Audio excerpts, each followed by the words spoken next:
Fala, investidores, sejam muito bem-vindos ao canal Planileiro Investidor. Eu sou Adriano Costa e nesse vídeo nós vamos falar do relatório gerencial de julho de 2024 do Fundo de Renda Urbana VIUR 11, fundo aí de imóveis urbano da Vinci. A gente vai ver aqui, né, como é que tá aí a questão do fundo.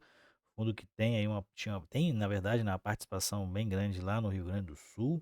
Será que teve algum impacto aí na receita, né, nos imóveis que foram atingidos lá ou não, lá no Rio Grande do Sul? Então fica com a gente aí para gente poder saber se houve algum impacto, né, se teve alguma alteração nos resultados, beleza?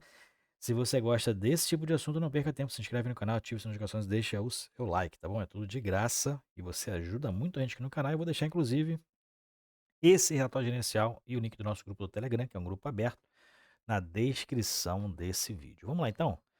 Vamos aqui falar do Viur 11, fundo que eu não tenho carteira, mas meu filho mais novo tem, né? A maior participação dele é nos FIIs da carteira dele, né? Inclusive o fundo atualmente está em torno de R$ 6,50. Está bem interessante, o fundo pagando aí praticamente 1% de rendimentos com contratos longos, né? Contratos atípicos. Então, é um fundo que eu botei na carteira dele, ele é o mais novo, né? Então, a projeção desse aqui é mais de longo prazo, então eu botei na carteira dele por conta disso. E o fundo estava bem descontado quando eu comprei para ele também. Comprei em torno aí de muitas cotas, em torno de 6,10. Bom, atualmente o fundo tem 50.300 cotistas. Como eu já falei, eu não sou cotista, mas meu filho mais novo é cotista. Meu filho de 10 anos é cotista do fundo. Vinci Real Estate é o gestor, administrado pela BRL Trust. VIUR11 é o código de negociação na bolsa, um fundo de gestão ativa. E aí tem uma pulverização em relação aos imóveis, né? Tem lojas, né? Tem segmento educação, basicamente são os dois, né? Educação e lojas urbanas de venda, de varejo, né? Laboratório também tem aqui na carteira do fundo. E ele encerrou julho a 6,57. A cota está mais ou menos isso aí, né? 6,50, 6,40, 6,60, ficar girando em torno desse valor aí atualmente. O valor patrimonial da cota, 8,84, né? Bem descontado em relação ao seu valor patrimonial, tem mais de 26 milhões de cotas, é um fundo na base 10, é um fundo pequeno, tá? Fundo que tem uma alavancagemzinha aí dentro, alavancagem, né, vizinha? Não, tem uma alavancagem dentro da sua carteira e atualmente pagando provavelmente, na verdade, essa taxa de administração aqui, né? Fundo que é até de 500 milhões, o fundo tem em torno de 230 milhões de ativo, patrimônio líquido do fundo tá girando aí, deve estar girando em torno de 170, 180 milhões, mas a gente vai ver isso aqui mais para baixo. E tem uma previsão de taxa de performance também. Aqui a gente verifica o dividend yield anualizado está em 12,1%, como eu falei, o fundo pagando em torno de 1%, né, em relação ao valor de mercado. Anunciou seus proventos de julho a 6,7 centavos de real. O fundo que anuncia seus proventos no último dia útil do mês que ele faz referência e paga no 10º dia útil. Então, anunciou no dia 31 de julho 6,7 centavos ou 67 milésimos de real, né? E é isso aí. É difícil falar, mas acho que é isso aí. Resultado acumulado está em 8,3 centavos. Eu prefiro falar 8,3 centavos do que 83 milésimos ou centésimos, sei lá, nem sei mais. 83 milésimos, eu acho, de real. O fundo encerrou mês de julho de 2024, né? Então, com esse resultado acumulado, e a cota patrimonial 8,84, e encerrou o mês de julho, que ele fala aqui, a 6,64. Na verdade, não foi 6,64, né? Ele encerrou o mês a 6,57, né?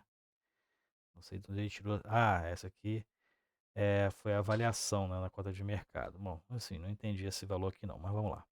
Aqui tem aqui, a visão do fundo em relação ao cenário macroeconômico, né, interno e externo. Então depois você dá uma lida nessa parte, a gente vai pular para as informações do fundo.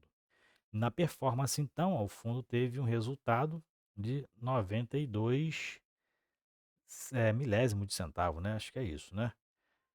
9,2 centavos. Vamos botar 9,2 que é melhor. 9,2 centavos, 2,4 milhões de reais de resultado dos imóveis. Resultado financeiro é negativo, o fundo tem uma alavancagem, né? Em torno de 2 centavos por cota de despesa financeira, né? E aqui na taxa de administração, ó, R$ 128.000 paga de taxa de administração e gestão.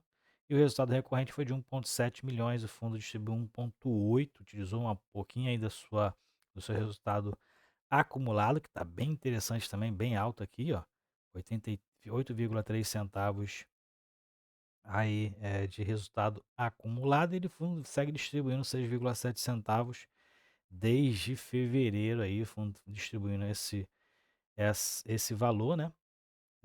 Dentro das estimativas, a gente verifica que o fundo está distribuindo próximo da estimativa mínima, que é de 6,6 centavos.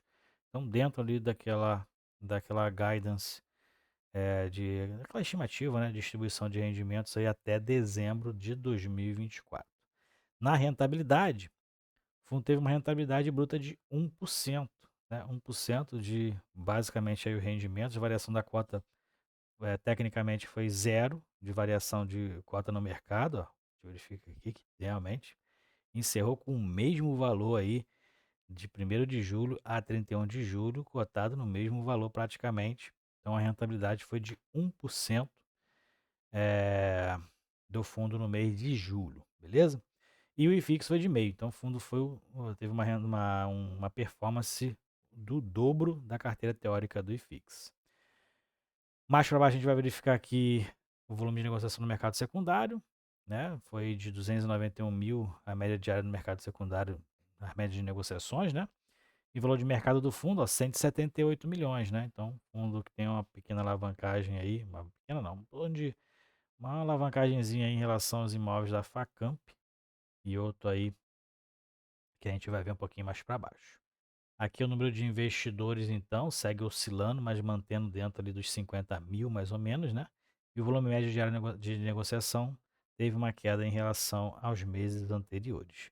Carteira do fundo, o fundo, então, com um portfólio de 350 milhões de reais em imóveis, tem obrigações a pagar desses imóveis de 112 milhões de reais, então em torno de um terço, né? Em torno aí de um terço de alavancagem e praticamente, né, em torno de 30% de índice de alavancagem, né, porque o fundo não tem um caixa tão alto como a gente verifica aqui, as aplicações estão de 6,2 milhões, então o índice de alavancagem em torno de 30%. Né, e o total a pagar aqui, outras despesas, né, 5,5 milhões, dá um patrimônio líquido de 238 milhões de reais. Essas são as obrigações aí que o fundo tem de longo prazo, né? Então, uma na verdade de longo prazo, outras que já até venceram, só que não foram pagas por conta de algumas condicionantes que a Facamp provavelmente ainda não cumpriu, tá? Isso está dito aqui na parte de baixo do relatório. E esse é o cronograma de pagamento das obrigações, então vai até 2032 com pagamento um pouco maior, né, por conta ali da CRI da Anima. Depois, então, o fundo tem uma redução bem drástica aí, porque são só 3 meses de pagamento do CRI da Anima no ano de 2033, o que reduz bastante aí a questão do pagamento do principal e dos juros dessa dívida. Dentro dos indicadores, fica complicado fazer algum tipo de comparação, porque é um fundo que tem imóveis diversos, né? Mesmo os outros fundos de renda urbana têm imóveis de segmentos diferentes e acaba que a comparação acaba não sendo fidedigna, tá? Então, mas o fundo está com aluguel médio aí de R$ 26,90 no mês de julho, taxa de ocupação média de 97%. A gente vai ver mais para baixo qual o imóvel que está ali vago, e já há bastante tempo, né? Inadimplência líquida pelo menos é zero, inadimplência fundo não tem, né? Então a gente verifica que mesmo com os impactos lá nos imóveis educacionais do Grupo Ânima lá no Rio Grande do Sul, que são lá da área atingida, não tiveram impactos na receita aí do fundo, né? Então a Ânima pagou normalmente as parcelas, provavelmente ali no mês que teve mais impacto, né? No primeiro, segundo mês lá do impacto climático que teve lá no Rio Grande do Sul. Então o fundo atualmente tem 8 imóveis, quase 100 mil metros quadrados de área bruta locável, 48% é do Grupo Ânima, que é o principal, né, que está localizado lá no Rio Grande do Sul. Ó. Então, esse aqui, contratos atípicos, 72% de contratos atípicos e educação principal, ó, 82%. Então, O Grupo Ânima, então, pagando normalmente, não teve impacto praticamente, então, nas receitas do fundo. E hoje o fundo está com prazo de aluguel médio de vencimento dos contratos, né, de 10 anos. Esse é o prazo médio de vencimento dos contratos, né, que é o contrato com a duração exatamente do Grupo Ânima de 48% até 2036. Os outros principais vão até 2033 e 34. E tem alguns aqui que vence já 2025, 2026, 2027 e 2028. Bom, vamos aqui mais para baixo ver se tem mais alguma informação importante. Aqui é o índice de reajuste, né? Então, o principal contrato, que é o da Anima, ó, teve um reajuste agora em julho de 40, pelo IPCA, provavelmente. O IPCA, o azul mais claro, né? Então, teve ali um reajuste em relação ao IPCA. E no maior contrato, provavelmente vai ter um impacto relevante nas receitas do fundo. Aqui estão são os imóveis, no Rio Grande do Sul são 2 imóveis, né, lá no grupo, locados para o Grupo Ânima, 100% de participação do fundo, o Grupo Anhanguera também de Campinas e a Facamp, ambos ali na região de Campinas, um locado para a Facamp e outro para a Cogna, né, a Anhanguera pertence ao Grupo Cogna, empresa negociada na Bolsa, né. E Laboratório Alta Vila Olímpia, está localizado numa região, num bairro nobre lá de São Paulo, Vila Olímpia, um bairro caro inclusive, né. Grande Center lá no Maranhão também, locado. E outro no Rio de Janeiro, né, Jacarepaguá, essas duas lojas aqui, né, uma locada para o Brownstein, laboratório, e outra para lojas americanas, né, Americanas Express, que fecharam, várias dessas lojas aqui no Rio de Janeiro fecharam, e essa aqui permanece então aberta. E é uma do lado da outra, né, se tu verificar esse acabamento aqui, ó, é exatamente esse daqui do Brownstein, esse acabamento aqui, então fica uma loja ao lado da outra.